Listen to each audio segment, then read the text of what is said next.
Let's just take a breath for a second and quiet the noise. Welcome to today's Explainer, where we're diving into something called the algorithm of life, navigating change in an intelligent world. We live in this era where it feels like literally everything is accelerating. We've got intelligent machines, endless notifications, and this constant heavy pressure to just keep up. But what if the secret to thriving in the future isn't actually about moving faster? What if it's about deeply understanding the very nature of change itself? Today, we're going to explore how we can use the foundational principles of learning to ground ourselves and really navigate our own human lives with absolute clarity. So, how do we navigate a world of constant change without losing our way? Honestly, it's the core human question of our time. It's so easy to fall into that tech panic, right? Worrying about what tools are going to replace what jobs. But I want us to shift our focus completely away from that anxiety. Why does this matter to your life right now? Well, because if you can ground yourself in how humans actually adopt and learn, the changing world stops feeling like this overwhelming threat. Instead, it starts feeling like a landscape you know exactly how to walk through. To really get this, let's look at a beautiful story from our source material, featuring two characters, a really curious learner named Arya and her mentor, Dr. Vector. Picture them standing by a window, just quietly watching the rain. Arya notices the raindrops moving at totally different speeds. Some pause, some merge, some just accelerate down the glass. And Dr. Vector tells her the rain is actually giving a lecture about change. I love this because it brilliantly illustrates that abstract ideas aren't just confined to textbooks or computer code.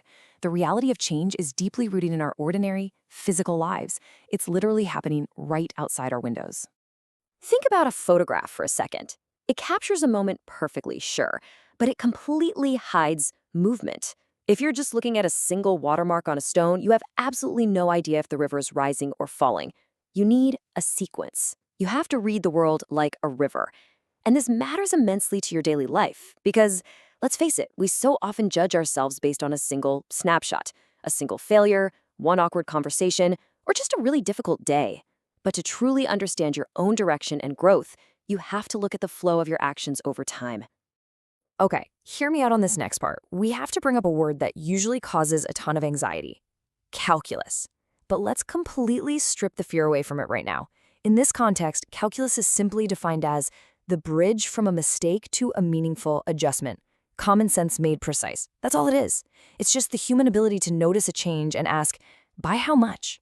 Like, if things change, how sensitive is the outcome to my adjustment?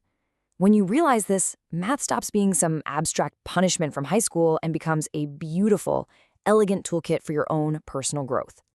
Let's look at a practical example so you can see how this builds. Imagine you're in a workshop and you're trying to roll a wooden ball down a ramp into a cup. If it misses, you don't just throw your hands up and say, well, it changed, or I completely failed. No, you look at the tape measure and you ask, by how much did it miss? Before we can improve anything in our lives, whether it's our relationships, our careers, or our health, we have to honestly measure our errors. That human refusal to just accept failure and instead measure the gap, that is the very birthplace of learning. And that gap actually has a name in the AI world. It's called a loss function. But I want you to consider this deeply human definition instead: measured disappointment ready for direction. Think about how incredibly powerful that reframe is. We usually view loss or an error as a deep personal failure, something to be ashamed of. But what if your mistakes are just clean, neutral information? They're simply telling you exactly how far you are from your target. Why does this matter? Because removing shame from your mistakes is, for sure, the fastest way to actually fix them. So the crucial point is applying this to your own life. And here is the exact tool to do that: the Personal Mistake Book. It's just 4 simple, incredibly effective steps. 1. Write the mistake. 2. Name the cause. 3. Rate the correction. And 4. Define the next test. You aren't dressing up your failure with excuses, and you certainly aren't attacking yourself with cruelty. By writing down your errors like this, you're transforming them from self-insults into future guardrails. You are literally turning your measured disappointment into a roadmap. Now picture this. Imagine you're tuning one of those old analog radio dials in a thick fog. You turn it slightly to the right, and the static just gets worse. That worse signal is the derivative, pointing uphill. It's showing you exactly where the error increases. So what do? You step downhill. You turn the dial carefully the other way until the signal is crystal clear. This beautifully illustrates exactly how both artificial intelligence and human beings find the right path. You test a small step, you listen to the feedback, and you adjust your course. But here is where we really must pivot to our core life lesson. Because if intelligent machines are also learning through these exact same feedback loops, testing, measuring loss, adjusting the dial, what is the human advantage? This is the root of so much modern anxiety, isn't it? Are we just going to be replaced by faster dials? To answer that, we have to look really closely at what machines absolutely cannot borrow from us. Consider the massive contrast between a neural network and a human network. The machine is optimizing for data, weights, parameters, and just incredible mind-boggling speed. But a human being? We optimize for memory, emotion, responsibility, context, and repair. A machine might instantly generate a perfect-sounding email, sure, but it doesn't understand the emotional context of the person receiving it, and it definitely can't take moral responsibility if the advice goes wrong. Our human edge isn't speed at all. Our edge is meaning and care. And speaking of our human edge, consider this total game-changer of an idea. Emotion is information, not instruction. Why does this matter to your life today? Because we so often let our emotions completely command us. We feel angry, so we instantly fire off a harsh text. But what if you just pause? What if you realize that an emotion is really just a dashboard light pointing toward a fundamental human need?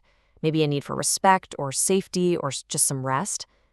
Taking that pause to gently name our feelings is a deeply human superpower that absolutely no AI can replicate. And our lives are complex systems, much wider than any algorithm could ever map. Imagine your life as a living dashboard of 10 dimensions: mental, emotional, physical, social, financial, all the way to creative. Human optimization isn't just about career productivity. If you push your intellectual and occupational dials all the way to the maximum, but you completely neglect your physical or social dials, the whole system is eventually going to break down. A strong, resilient life maintains a steady thread of care across all of these dimensions. So how do we actually manage all of this in a world full of uncertainty? We use what our source material calls the layman's algorithm. It's your everyday compass. Step 1, see the reality honestly. Step 2, simplify the noise. Step 3, choose a small action. Step 4, test it out. Step 5, repair what broke without any ego.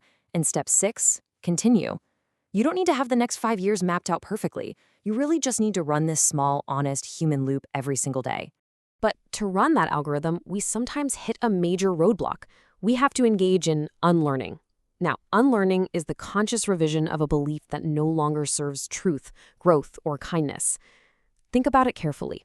Some of the rules you live by were built to protect you, kind of like an umbrella when you were younger or when you were in a different environment. But now, those umbrellas have turned into cages, blocking out the sky.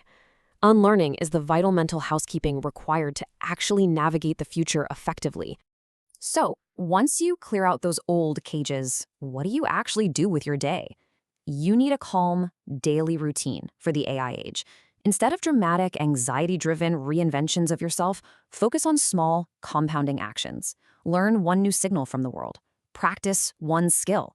Build one small piece of proof, like a project or even just a written page. Protect 1 hour of deep focus. And repair one mistake. That is a quiet, profoundly powerful routine that keeps you incredibly relevant without burning you out. And as we gain access to these incredibly powerful tools that offer us instant, overwhelming options, we have to remember this truth. A fast road is still a road. Ask where it leads, ask what it costs, ask who walks beside you. We need to use decision gates. Just because AI can give you 50 business ideas in 10 seconds doesn't mean you should actually pursue them. We must deliberately slow down, protect our resources, and apply our unique human judgment to ask, is this actually the right road for me? That human judgment is most vital in how we treat each other. We must hold on to this profound reminder. Do not bring half attention to a whole human being. Why does this matter so deeply to your life? Because true connection requires actual presence. It requires looking someone in the eye, understanding their specific context, and being willing to repair misunderstandings. Fast digital replies on a screen are contact, sure, but they are not connection. Our humanity is found in our whole, undivided attention. Which brings us to our ultimate future application, the legacy loop. This is an algorithm for living a deeply meaningful life. You learn from reality, you live the lesson, you repair the damage, but you don't stop there. You teach what you've tested, you serve where your ability meets a genuine need, and you renew when the world changes. This loop turns your repaired mistakes into lanterns that guide other people who are walking the path right behind you. And that perfectly leads us to our final, profound thought for today. Take a moment to really let this sink in. The future belongs not to those who know everything, but to those who can learn, think, repair, and continue. You don't have to be a machine. You don't have to process data at lightning speed. Your timeless edge is your ability to observe honestly, adapt with care, and keep walking forward. So, what small mistake will you repair today to light the path for tomorrow?